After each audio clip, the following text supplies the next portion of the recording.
जय गुरु जी, शुक्राना गुरु जी, जय गुरु जी। संगत जी, आज हम गुरु जी की असीम कृपा से श्री शिव महापुराण की रुद्र संहिता के पार्वती खंड का 6वां अध्याय सुनेंगे। ओम श्री गणेशाय नमः। ओम श्री गणेशाय नमः। गुरुर्ब्रह्मा गुरुर्विष्णु गुरुर्देवो महेश्वरः। गुरुर्ब्रह्मा गुरुर्विष्णु गुरुर्देवो महेश्वरः। गुरुर्साक्षात् परब्रह्म तस्मै श्री गुरवे नमः। गुरुर्साक्षात् परब्रह्म तस्मै श्री गुरवे नमः। देवी उमा का हिमवान के हृदय तथा मेना के गर्भ में आना। गर्भावस्था देवी का देवताओं द्वारा स्तवन, देवी का दिव्य रूप में प्रादुर्भाव, माता मेना से वार्तालाप तथा पुनः नवजात कन्या के रूप में परिवर्तित होना। ब्रह्मा जी बोले, हे नारद, कुछ समय बीतने के पश्चात उन पति पत्नी दोनों ने देवताओं के कार्य के लिए जन्म हेतु भक्ति पूर्वक जगदम्बा का स्मरण किया। इधर अपने पिता के यज्ञ में योग द्वारा शरीर त्याग करने वाली भगवती चंडिका ने हिमालय पत्नी मेना के गर्भ से जन्म लेने का विचार किया। प्रसन्न होने पर संपूर्ण कामनाओं को देने वाली वे महेश्वरी अपने वचन को सत्य करने के लिए पूर्ण अंश से हिमवान के चित्त में प्रविष्ट हुई। उस समय महामनस्वी वे हिमालय प्रसन्नता से अपूर्व कांति संपन्न होकर अग्नि के समान अदृश्य तथा तेज समूह से युक्त हो गए। तत्पश्चात समाधि संपन्न होने से गिरिराज हिमालय ने सुंदर कल्याणकारी समय में अपनी प्रिया मेना के उदर में शिवा के उस परिपूर्ण अंश का ध्यान किया। इस तरह हिमालय की पत्नी ने हिमवान के हृदय में विराजमान करुणा करने वाली देवी की कृपा से सुखदायक गर्भ धारण किया। संपूर्ण जगत को आश्चर्य देने वाली उन देवी के गर्भ में आने से गिरिप्रिया मेना सदा तेजोमंडल के बीच में स्थित होकर अधिक शोभा पाने लगी। मेना ने अपने पति को सुख देने वाले तथा देवताओं के आनंद के कारणभूत शुभ अभीष्ट गर्भ लक्षण को धारण किया। शरीर के अधिक दुर्बल होने के कारण उन्होंने सभी आभूषणों को उतार दिया। उनका मुखमंडल लोध के समान श्वेत वर्ण हो गया और वे प्रभातकालीन चंद्रमा के प्रकाश के क्षीण हो जाने से अल्प तारागणों वाली रात्रि के समान दिखने लगीं। गिरिराज मिट्टी के समान सुगंधित उनके मुखमंडल को एकांत में सूंघकर तृप्त नहीं होते थे और गर्भवती होने के कारण दिनानुदिन मेना में उनका प्रेम अधिक्य होने लगा। वे हिमालय मेना की सखियों से सदा यह पूछते रहते थे कि मेना को किन वस्तुओं की इच्छा है। वह लज्जा के कारण अपना कुछ भी इष्ट मुझसे नहीं बताती हैं। कष्टप्रद गर्भ लक्षण के प्राप्त कर लेने पर वे मेना जिस वस्तु के लिए कहती थीं उसे अपने सामने गिरिराज के द्वारा उपस्थित हुआ देखती थीं, क्योंकि उनकी इच्छित कोई भी वस्तु तीनों लोकों में दुर्लभ नहीं थी। धीरे धीरे गर्भजन्य व्यथा को पार कर पुष्ट अंगों वाली वह मेना पत्तों से समन्वित बाल लता के समान शोभित होने लगी। हिमालय ने अपनी सगर्भा पत्नी को रत्न भंडार को अपने भीतर छिपाए रखने वाली पृथ्वी और अग्नि को अपने भीतर छिपाए रखने वाली शमी वृक्ष के समान समझा। महाबुद्धिमान हिमालय ने अपनी प्रिया के प्रीति योग्य अपने द्वारा अर्जित द्रव्यों के अनुसार राजसी प्रवृत्ति एवं अपने शास्त्र ज्ञान के अनुरूप संस्कार किए। उन्होंने प्रसवोन्मुखी अपनी प्रिया को वैद्यों के द्वारा निर्दिष्ट गर्भगृह में मेघमंडल से आच्छादित आकाश के समान देखा। शुभ लक्षणों वाली गर्भ में जगदम्बा को धारण करने वाली महातेज युक्त तथा सुंदर अंगों वाली प्रिया मेना को देखकर गिरिराज हिमवान बड़ी प्रसन्नता का अनुभव करने लगे। हे मुने, उस समय विष्णु आदि देवता तथा मुनिगण आकर गर्भ में स्थित शिवा की स्तुति करने लगे। देवगण बोले, हे दुर्गे, हे प्राज्ञे, हे जगदम्बे, हे महेश्वरी, हे सत्यव्रते, हे सत्य परे, हे त्रिसत्ये, हे सत्य स्वरूपिणी, आपकी जय हो, आपकी जय हो। हे सत्यस्थे, हे सत्य सुप्रीते, हे सत्योने, हे सत्य वक्त्रे, हे सत्य नेत्रे, हम सभी आपकी शरण में प्राप्त हुए हैं। हे शिव प्रिय, हे महेश्वरी, देवताओं के दुख को दूर करने वाली, आप तीनों लोकों की माता, सर्वाणी, सर्वव्यापिनी तथा भक्तों से स्नेह रखने वाली हैं। हे त्रिलोकेशी, आप प्रकट होकर देवगणों के कार्य को पूर्ण करें।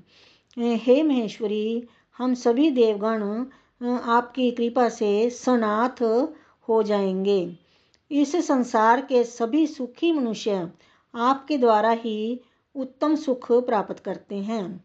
आपके बिना इस त्रिलोक में कुछ भी शोभा नहीं देता। ब्रह्मा जी बोले, इस प्रकार सभी देवगण प्रसन्नचित होकर गर्भ स्थित महेश्वरी की बहुत स्तुति करके अपने अपने धाम को चले गए। जब 9वां महीना बीत गया तथा 10वां भी पूरा हो चला, तब गर्भ स्थित जगदम्बा महाकाली ने गर्भ से बाहर आने की इच्छा की। वह समय बड़ा सुहावना हो गया। नक्षत्र, तारे और ग्रह शांत हो गए। आकाश निर्मल हो गया और सभी दिशाओं में प्रकाश फैल गया। वन, ग्राम तथा सागर के सहित पृथ्वी पर नाना प्रकार के मंगल होने लगे। तालाब, नदियों एवं बावलियों में कमल खिल उठे। हे मुनीश्वर, अनेक प्रकार की सुख स्पर्शी वायु बहने लगी। सभी साधुजन आनंदित हो गए तथा दुर्जन शीघ्र ही दुखी हो गए। देवता आकाश में आकर दुंदुभियां बजाने लगे। वहां फूलों की वर्षा होने लगी तथा श्रेष्ठ गंधर्व गान करने लगे। अप्सराएं और विद्याधरों की स्त्रियां आकाश में नाचने लगीं। इस प्रकार आकाश मंडल में देवताओं आदि का महान उत्सव होने लगा। उसी अवसर पर आद्या शक्ति सती शिवा देवी मेना के सामने अपने रूप में प्रकट हुईं। वे वसंत ऋतु के चैत्र मास में नवमी तिथि को मृगशिरा नक्षत्र में आधी रात के समय चंद्रमंडल से गंगा की भांति प्रकट हुईं। वे शिवा मेना के गर्भ से अपने स्वरूप से इस प्रकार प्रकट हुईं जैसे समुद्र से महालक्ष्मी का आविर्भाव हुआ था। उस समय भगवती के प्रकट होने पर शंकर जी प्रसन्न हो गए और अनुकूल, गंभीर, सुगंधित तथा शुभ वायु बहने लगी। उस समय जल की वर्षा के साथ पुष्प वृष्टि होने लगी। अग्निहोत्र की शांत अग्नि प्रज्वलित हो उठी और बादल गरजने लगे। उनके प्रकट होते ही हिमालय के नगर में समस्त संपत्ति स्वतः आ गई तथा लोगों का सारा दुख दूर हो गया। उस अवसर पर विष्णु आदि समस्त देवगण सुखी होकर वहां आ गए और प्रेम से जगदम्बा का दर्शन करने लगे। वे शिवलोक में निवास करने वाली शिवप्रिया महाकाली दिव्य रूप धारिणी उन महामाया जगदम्बा की स्तुति करने लगे। देवता बोले, हे जगदम्बे, हे महादेवी, हे सर्वसिद्धि हे विधायिनी, आप देवताओं का कार्य पूर्ण करने वाली हैं, इसलिए हम सभी आपको सदा प्रणाम करते हैं। हे भक्त वत्सले, आप हर प्रकार से देवताओं का कल्याण करें। आपने मैना का मनोरथ पूर्ण किया है, अब शिवा का भी मनोरथ पूर्ण करें।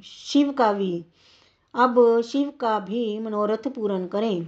ब्रह्मा जी बोले, इस प्रकार विष्णु आदि देवता शिवा की स्तुति कर उन्हें प्रणाम करके उनकी परम गति की प्रशंसा करते हुए अपने अपने धाम को चले गए। हे नारद, नीलकमल के दल के समान कांतिमयी उन श्यामा भगवती को उत्पन्न हुआ देखकर मैना परम प्रसन्न हो गई। उस दिव्य रूप को देखकर गिरि प्रिया मैना को ज्ञान प्राप्त हो गया। वे उन्हें परमेश्वरी जानकर अत्यंत हर्षित होकर उनकी स्तुति करने लगीं। मैना बोली, हे जगदम्बे, हे महेश्वरी, हे अंबिके, आपने बड़ी कृपा की, जो सुशोभित होती हुई मेरे सामने प्रकट हुई।